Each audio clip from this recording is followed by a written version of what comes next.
Ang hakbang ay tugon ng kongresista sa hamon ng kanyang kapatid na si Vice President Sara sa lahat ng young guns at mga kakandidatong kongresista sa 2025. Bakit ito kayang si BBM ayaw niya magpa-drug test, no? Ano kayang meron? Yun. Isang magandang umaga na naman. At ayan, siyempre, ngayon makapanood nyo na ating bagong reaction video. Alam mo mga palakpakan dyan. At siyempre, naku na, grabe ang ulan, no? Kawawa naman yung ating mga kababayan dyan sa Bicol, no? Sana po may makatulong sa inyo, mga mabubuting puso. At grabe yung nakita nyo pong baha, no? Diyos ko, parang masisira po ang Bicol. At grabe po, umaabot na po sa kanilang mga bubungan ng baha, no? Grabe. For the first time, no? In history, parang ngayon wala po nakita yung Bicol na binaha talaga ng husto. At syempre, kung bago ka pa lang sa aking YouTube channel, maaari kang mag-subscribe, pakihanap po at pakipundot ang notification bell on para lagi ka mong updated sa ating mga bagong ilalabas. At ito, panibagong issue, panibagong usapan na naman ang ating bibirahin ngayon, no? Issue sa Pilipinas, syempre, alam nyo na kung ano na naman to, sino na naman ba ang ating bibirahin ngayong araw. At talagang lumalala na po, no? Nako, ito yung sinasabi natin, no? Yung flood control, no? BBM, wala na yung flood control na sinasabi mo, no? Yung mga sinasabi mo finish na, pero parang walang nangyari sa flood control kasi binabaha, no? At syempre, bago tayo magsimula, mga kababayan, tayo muna ay merong konting commercial, syempre. Alam niyo naman, lagi tayo may commercial pag tayo lagi magsisimula. Huwag niyo pong kalimutan, i-subscribe yung ating YouTube channel. Huwag niyo pong kakalimutan yan para lagi tayong updated. Bali na busy lang tayo mga idol, kaya ngayon lang tayo nagkaroon ng panahon. At syempre, isisimula na naman tayo sa panibagong issue. At bago magsimula, ito muna, tayo ay mag-exercise muna tuwing umaga.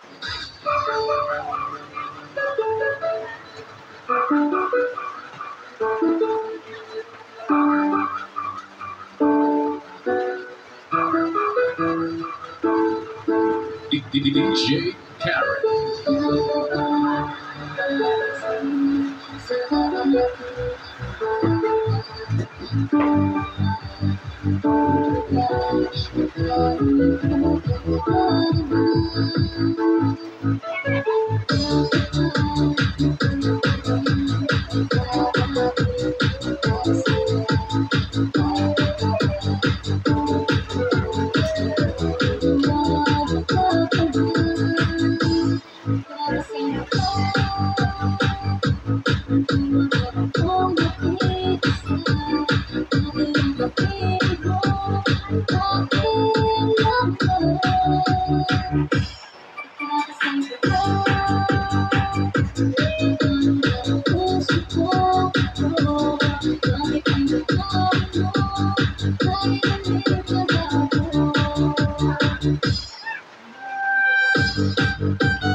Magandang umaga sa inyo mga kababayan at shoutout po kaya Jay Guevara, ayan, kay Jay Guevara TV, West Sardinas TV, at yan si Kuya Goods, at syempre kay Mami Rain, shoutout kay Mami Rain. At sa mga iba pang mga mamis natin dyan, shoutout po sa inyo lahat, no?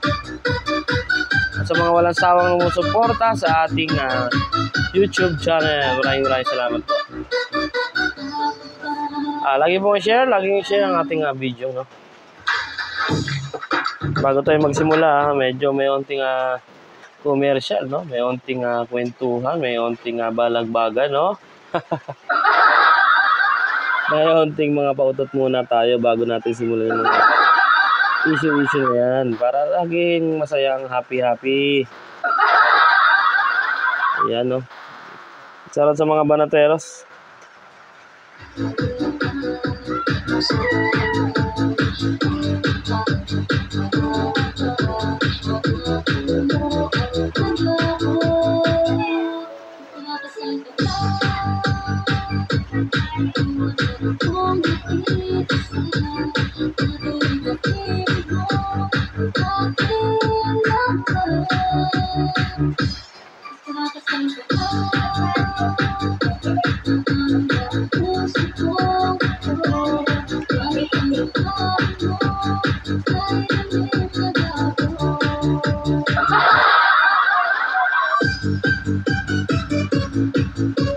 Exercise muna tayo mga idol at medyo may napapansin ba kayo sa ating postura. Kung napapansin nyo mga nakaraang yung haba ng ating buhok. Ano? Pero ngayon nagpagupit tayo para naman mapaka-fresh ng ating surroundings, di ba? Ngayon naman yung wala tayong dating-dating pag tayo nagla-live. Diba? Yun. So magsisimula na tayo mga idol. Kasi ano namang mainit na usapan to mga idol, no? Ito na. Magsisimula na.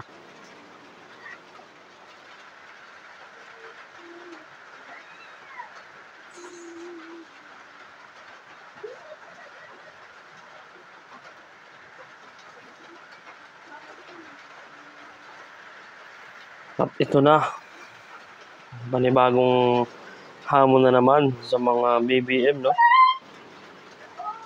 Ano kaya? May sumagot kaya sa hamon na to ni Paulo Duterte. Yan, naisin natin. Yan. Kita nyo. At ito na nga ang magandang balita. Ito na. Dahil lang medyo magulo yung ating sandalan. Yan.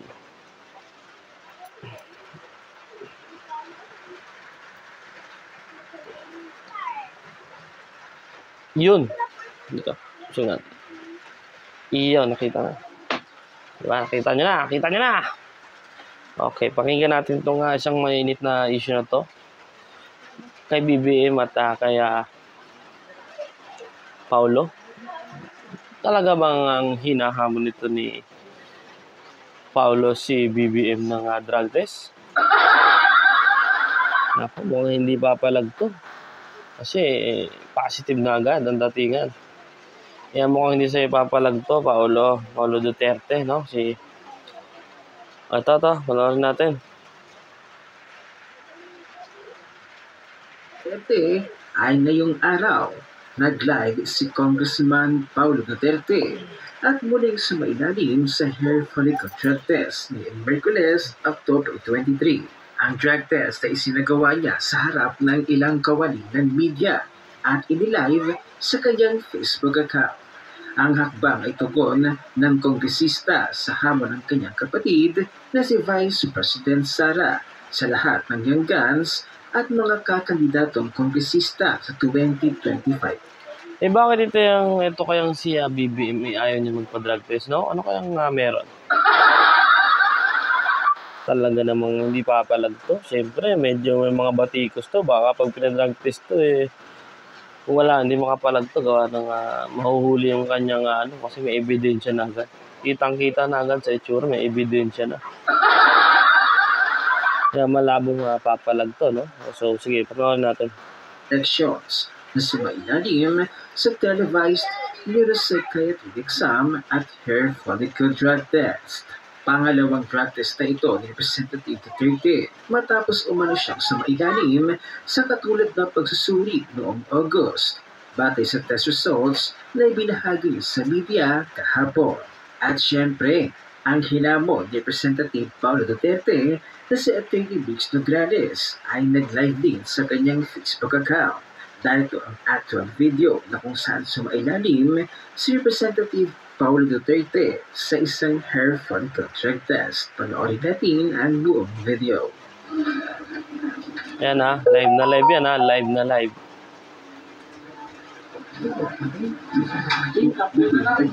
Yan live na live. Kaya yung mga yan, yung mga sinasabi natin nag-aakusa naman sa mga Duterte, no? na sila daw yung addict. Nako, magtingin-tingin kayo sa paligid. Baka nandyan lang, katabi nyo na, di ba? O sila talaga yon. Medyo gumagawa lang sila ng magandang kwento para hindi sila mahuli. Di ba? Pero sila pala talaga. Live na live po yan ha. Si Kong Paulo ha. O, talagang nagpa-drug test siya. Live na live, walang magic. Walang di gaya ng iba dyan. Magic-magican ng mga pagpa-drug test. Hindi, pangalan natin. Ano din, ubus mo drug test na to sa'yo?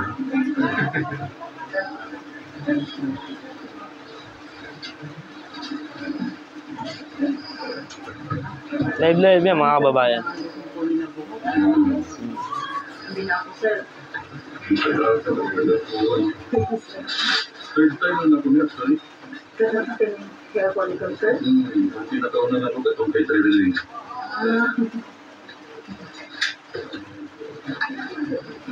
Itong gagawa, sir? Itong after pag-file sa biro.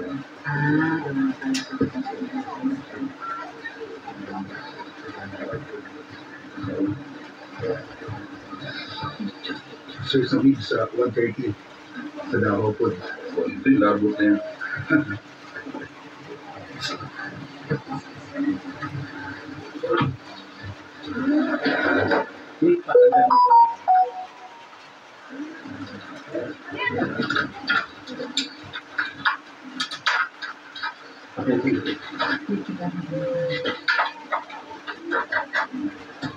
Yan nakita nyo ha. Live na live po ha. Live na live po. Nagpa-drug test ha. Si Kong Paulo ha. Ngayon, hinahamon niya itong si BBM, no? Hindi natin alam kung papalag kaya ito sa mga ganyang hamon ng mga Duterte sa kanya, no? Medyo mapapabuntong hininga talaga to si BBM, no? Kasi positive eh. Positive talaga eh. Sa itsurahan eh. Positive. Kaya talagang malabong papalag talaga to. Diba? Yan yung mga naglilingkod sa bayan. May katotohanan at yung ginagawa eh, talagang may kita nyo. Live na live pa yan na nagpapa-drug test po yan. Hindi po yan kasi may media po. May media, diba? Yung mga malupit dyan, gaya ng iba dyan na talaga namang magtakpan na yung sarili. Diba? Na halatang halata naman na drogi. Okay, tuloy natin, tuloy. Medyo, pass forward tayo. Yan, papass forward natin ng konti, ha? Yan.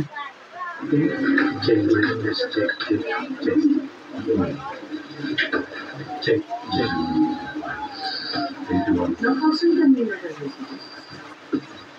Ayan. Ulit sa tayo.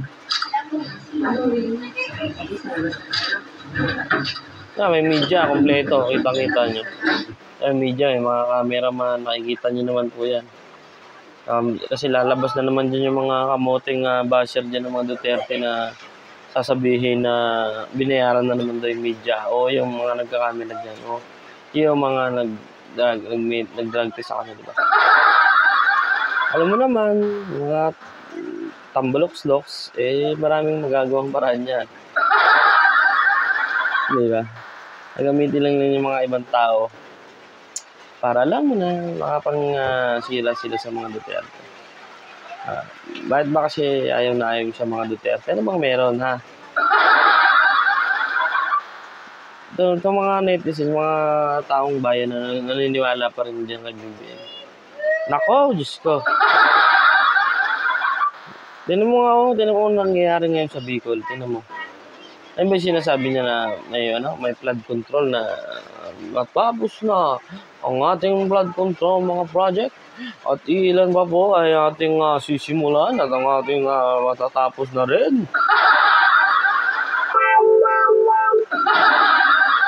Pero wala pa rin nangyayari. BBM, ano na? Wala pa rin nangyayari, no? flood control na sinasabi ng laki-laking pera ng nilabas para sinasabi ng flood control. Pero, anong nangyari? Ba't binaha yung Bicol? Yes, common din naman kasi. Hanggang ngayon naman kasi may bumabaha. Sino mo naman dito? Oh, bumabaha pa rin. Like nga, Valenzuela, Quezon City. Tapos sasabihin ni BBM na merong accomplishment about dyan sa mga flood control na pinapagawa. Pero wala eh. Parang wala naman. Parang ano lang din. Kwento lang din. Kwento niya lang din pala. Pampabango lang pala. Parang ano. Parang tag dito. Pabango. Parang perfume niya lang din talaga. Para hindi siya masyadong mahalata sa ginagawa niya. Ngayon natin. Ano, lumabas na. Media ha, may media ha, yung mga galit si Duterte ha, yan ha, may media yan ha, may media ha, wala kayong masabi dyan. Baka sabihin nyo, magic yan.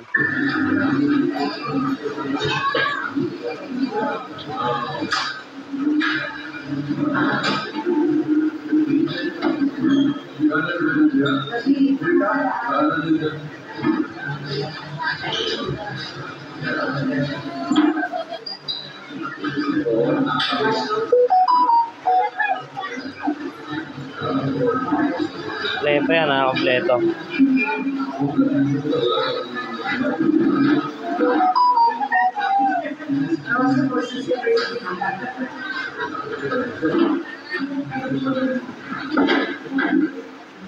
Check my list.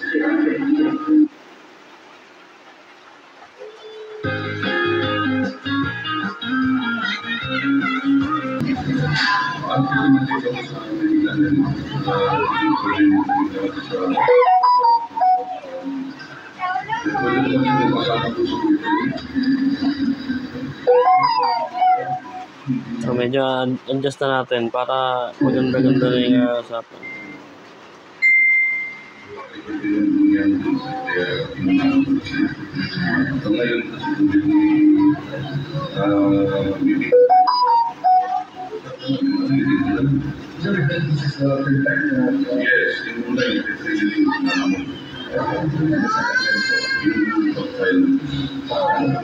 Sir, we understand na palaki ng bilang pero wala yung isang mga tumutumbon. Kahapon si Vice President Ginani siya biniligas lahat ng congressional candidates. What's your take on that? Hindi naman mo siya masinunod na kung may tinatakot ka, siyempre, Oo nga naman, no? Yung inahamon niya, di ba? Si BBM. Kung may tinatago nga naman, bakit di pa natin yan? Siyempre, bagay, hindi ka nga naman magpapadrug test, hindi ka talaga papalag, di ba? In case na may tinatago ka. Kung meron kang tinatago, hindi ka magpapadrug test eh. Marami ka pang marami lang din ano yan, gagawing alibay.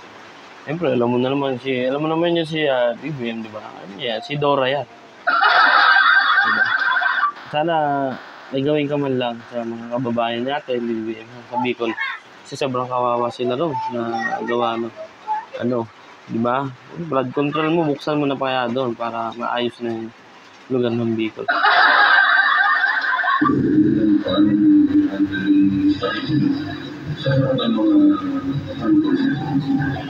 Di ba? Tama. Totoo naman sinabi niya. Di ba? Ang Paul. Di ba? Siyempre, kailangan ipakita niya sa na yan, na on live, na magpa-drug test siya, di ba? Kasi, pag hindi niya ginawa yun, baka yun nga, tinitira-tira sila dyan. Alam mo na, yung mga maninira sa mga Duterte, papalabasin talaga nila na ganyan, ayaw ng Duterte. Pero ayan on the spot, naka-media yan, kita, ayan yung sabi nga niya, kung wala kang ginagawang kaadikan, hinahamon kita mag-drug test. Diba? Hinahamon kita mag-drug test para pagkaalaman, diba? Naman, diba? Kaya ikaw, BBM, alam na. Simulan mo na rin yan para maganda-ganda ang labanan. Diba? Ayan. Mga Yes, sir. Mas better. Kasi mga edad po ng kaibigan sa kanyang desktop, Ay, may pinutusa sa sinabi na niya mga pero hindi pa bakit bilang kuya sa mga kaibigan po ay kabentarato ng administrasyon. Siyempre, sino may magkukomen? Siyempre, yung mga kaalyado nila.